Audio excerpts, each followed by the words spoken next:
அன்பார்ந்த தெற்கு தொகுதி மக்களுக்கு என்னுடைய சில செய்திகளை நான் உங்களிடத்திலே சொல்ல விரும்புகிறேன். குறிப்பாக சாலை அமைப்பது தொடர்பாக பல்வேறு பிரச்சனைகள் மக்களிடத்திலே பேசி வருகின்றார்கள். அவர்களுக்கு ஒரு தெளிவு பிறக்க வேண்டும் என்பதற்காக நான் சொல்ல விரும்புகிறேன். உதாரணமாக கடந்த 13/11/2024 சில தெருக்களுக்கு சாலை அமைப்பதற்காக டெண்டர் விட்டோம். அந்த டெண்டரின் ஒப்பந்தத்தின் அடிப்படையில் அந்த பணிகள் எப்பொழுது முடித்திருக்க வேண்டும் என்று சொன்னால் கடந்த ஆண்டு, அதாவது 2025 அக்டோபர் மாதமே முடித்திருக்க வேண்டிய பணிகள். ஆனால் ஒப்பந்தக்காரர்கள் செய்த அந்த தாமதத்தால் நம்முடைய தலையில் அனைத்து குறைகளும் வந்து விழுந்து விட்டன. ஒப்பந்தக்காரர் அந்த பணிகளை செய்யாமல் போய்விட்டார். அது மட்டுமல்லாமல் குறித்த நேரத்தில் செய்யாமல் போய்விட்டார். இப்பொழுது மீண்டும் செய்ய வேண்டும் என்று கேட்கிற போது அதுக்கு என்ன பிரச்சனை என்று கேட்டால், ஈரான் போர் அங்கே ஆரம்பித்த காரணத்தால், அந்த வார் நடக்கின்ற காரணத்தால் நம்முடைய பகுதியிலே தார் கிடைக்கவில்லை, கேஸ் கிடைக்கவில்லை. எல்லாவற்றுக்கும் மேலாக அந்த மெட்டீரியல்ஸ் வந்து இறங்குவதற்கான லாரிகளுடைய ஃபியூயல் ரேட் ஏறி போனதுனால, பெட்ரோல் டீசல் விலை ஏறி போனதுனால அதுக்கான விலைகளும் ஏறி போய்விட்டது.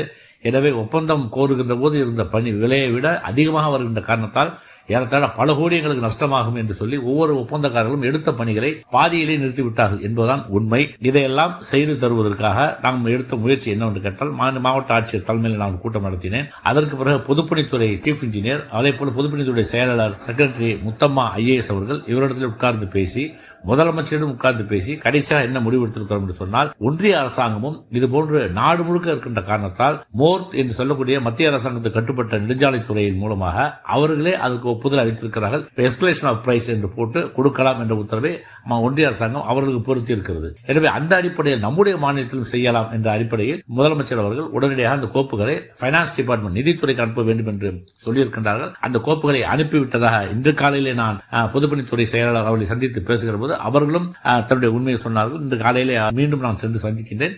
பைனான்ஸ் டிபார்ட்மெண்ட்டுக்கு போயிருக்கிறது. விரைவில் ஒப்புதலை பெற்றுவிட்டால் அந்த பணிகளை நான் உடனடியே செய்வதற்கான உத்தரவு எடுக்கிறேன் என்று சொன்னார்கள். இருந்தாலும் நீங்கள் பணிகளை தொடங்குவதற்கான ஓரல் இன்ஸ்ட்ரக்ஷன் நீங்கள் கொடுங்கள், வாய்மொழி உத்தரவாக தாருங்கள் என்று கேட்டிருக்கின்றேன். அவர்களும் அதுக்கான உத்தரவை பொதுப்பணித்துறையுடைய தலைமை பொறியாளரிடம் ஓரலாக நீங்க பணிகள் எல்லாம் துவங்குங்கள் என்று சொல்லியிருக்கிறார்கள் என்ற தகவலை நான் உங்களுக்கு சொல்லுகின்றேன். நான் இந்த 2024 கொடுத்த பணிகள் இருக்கிறது அல்லவா, அது எந்தெந்த தெருக்கள் என்பதை நான் சொல்ல வேண்டும். கொஞ்சம் நீண்ட பட்டியலாக இருக்கின்ற காரணத்தால் நான் ஏதோ செய்யாமல் இருந்து விட்டேன் என்று என்னுடைய பொதுமக்கள் நினைக்கக்கூடாது. நினைத்திருந்தால் அவர்கள் எனக்கு வாக்களித்திருக்க மாட்டார்கள். நினைக்காமல் இருந்த என்னுடைய மக்களுக்கு விளக்க வேண்டிய என்னுடைய கடமையும் பொறுப்பும் இருக்கின்ற காரணத்தால் அந்த தெருக்களின் பெயர்களை நான் படிக்கின்றேன். கொஞ்சம் பொறுத்திருந்து கேட்குமாறு கேட்டுக்கொள்கின்றேன். முதல் கட்டமாக போட வேண்டிய ஒப்புதல் அளிக்கப்பட்டு போட வேண்டிய சாலைகள் பட்டியல் தான் நாம் சொல்ல போகிறது. அதாவது வடக்குப்பேட், கீழ புத்தமங்கலம், தக்லூர், சமத்துவபுரம், கருவக்குளம், செபஸ்டியார் கோயில், Chinnathambi avenue, Dharmapuram south street, Berlin Nagar, அதே போல திவான் தீக்ஷா நகர், TH நகர், திருமலை நகர், ஸ்ரீநகர், மகாத்மா காந்தி நகர், தர்மபுரம் ரோடு அனைத்தும், புதுத்துறை ரோடு அனைத்தும் பணிகளையும் நான் சொல்லியிருக்கின்றேன். மட்டுமல்லாமல் 2025 கொடுத்த அந்த பணிகள் என்று பார்க்கிற போது AH Nagar, Yazhmuneeswar Nagar, Dharmapuram and renovation of CC road at Pudunagar road கொடுத்திருக்கிறோம். யாழ்முனீஸ்வர் ரோடு கொடுத்திருக்கிறோம். இப்படி நம்ம தர்மபுரத்தில் சில ரோடுகளை கொடுத்திருக்கிறோம். இது அல்லாம டைமண்ட் நகர், யஹயா நகர், DK நகர் இந்த பணிகளும் நம்ம கொடுத்திருக்கின்றோம். அது வந்து 2025 கொடுக்கப்பட்ட பணிகள். இவைகள் எல்லாம் ஒப்புதல் அளிக்கப்பட்டு பணிகளும் துவங்கி இருக்கிறார்கள். விரைவில் முடிவடையும் என்று சொல்லியிருக்கின்றார்கள். எனவே அடுத்த கட்டமாக அதே 2025 கொடுத்த பணிகள் என்று பார்க்கிற போது உதயம் நகர், தாயார் காலனி எக்ஸ்டென்ஷன், கரீம் நகர் எக்ஸ்டென்ஷன் என்று அனைத்து பகுதியும் கொடுத்திருக்கின்றோம். பாரதிதாசன் நகரும் கொடுத்திருக்கின்றோம். அதற்கான ஒப்புதலும் வழங்கப்பட்டிருக்கிறது. KPM நகர், ஹபீப் நகர், SK நகர், ஷா நகர், காமராஜ் நகர், இலாஹி நகர் போன்ற பகுதிகளிலும் நாம் ஒப்புதல் அளித்து விட்டோம். அந்த பணிகளும் அப்படியே தொய்வில் இருக்கின்றது. அதையும் விரைவில் போடுவதாக அறிவித்திருக்கிறார்கள். அது அல்லாமல் நகராட்சி மூலமாக இப்பொழுது நம்முடைய புதுக்குளம் என்று சொல்லக்கூடிய ஒரு பகுதி, பாலாஜி டிவிஸ்க்கு எய்தாப்புல இருக்கக்கூடிய எதிரே இருக்கக்கூடிய குளத்தை ஏறத்தாழ 1 கோடி ரூபாய்க்கு ஒன்றிய அரசாங்கத்துறை அம்ருத் ஸ்கீம்ல அதை அழகுபடுத்துவதற்காக நாம் ஒப்புதலை தந்திருக்கிறோம். அந்த பணிகளும் துவங்கி பாதியிலே நிற்கின்றது.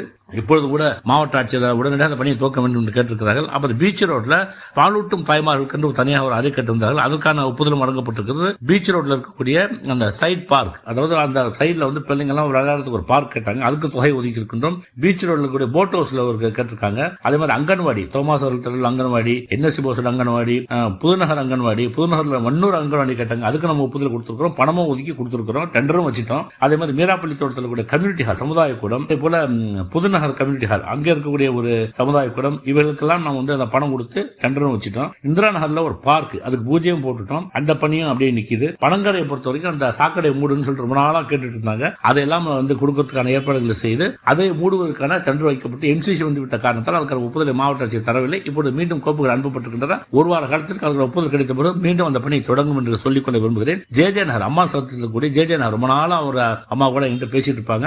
அந்த பகுதியும் ஒப்புதல் கொடுத்திருக்கின்றோம். அது சின்னத்தம்பி அவென்யூல ஃபர்ஸ்ட் கிராஸ், அதே மாதிரி தேர்ட் கிராஸ், அதற்கான ஒப்புதலை நம்ம கொடுத்திருக்கின்றோம். கம்யூனிட்டி ஹால் வந்து நம்முடைய பங்களா தோட்டம் என்று சொல்லக்கூடிய பகுதி மேல ஓடுதல அந்த பகுதியில் வந்து பங்களா தோட்டத்தில் கம்யூனிட்டி ஹால் கேட்டாங்க. கடைசி நேரத்தில் கேட்டாங்க. அதுக்கும் ஒப்புதல் கொடுத்து பூஜையும் போட்டுட்டோம், பணமும் கொடுத்துட்டோம். பச்சூர்ல வந்து கம்யூனிட்டி ஹால் கேட்டாங்க. சமுதாய கூட பச்சூர் பேட்டில் இருக்காங்க. அதையும் நம்ம வந்து கொடுத்து வேலை நடந்துட்டு இருக்கு. அது துரிதப்படுத்த சொல்லிருக்கின்றோம். அதே மாதிரி சுமங்கலி நகர் நடுவோடுதல சுமங்கலி நகர் கேட்டிருக்காங்க. அந்த பணிகளும் செய்ய சொல்லியிருக்கிறோம். இப்ப இது எல்லாமே ஒரு மாத காலத்தில் துவங்கி வேகமாக நடக்க வேண்டும். மழை காலங்கள் நோக்கி போய்விடக் கூடாது என்ற ஒரு எச்சரிக்கையை நாங்கள் செய்திருக்கின்றோம். அதே மாதிரி இப்போ புதுசா டெண்டர் படுறதுக்கான பணிகள் ஏற்படுத்தியிருக்கிறோம். அந்த வகையில் பார்க்கிற போது காலை வரையில் நான் புதுச்சேரியில் வந்து தலைமை அதிகாரி அத்தனை பேரையும் சந்தித்து பேசியிருக்கின்றேன். காரைக்கால் மாவட்ட ஆட்சியரிடத்திலே, காரைக்கால் நகராட்சி அதிகாரிடத்திலே, ஒப்பந்தக்காரர்களிடத்திலே அத்தனை பேருக்கும் பேசியிருக்கின்றேன்.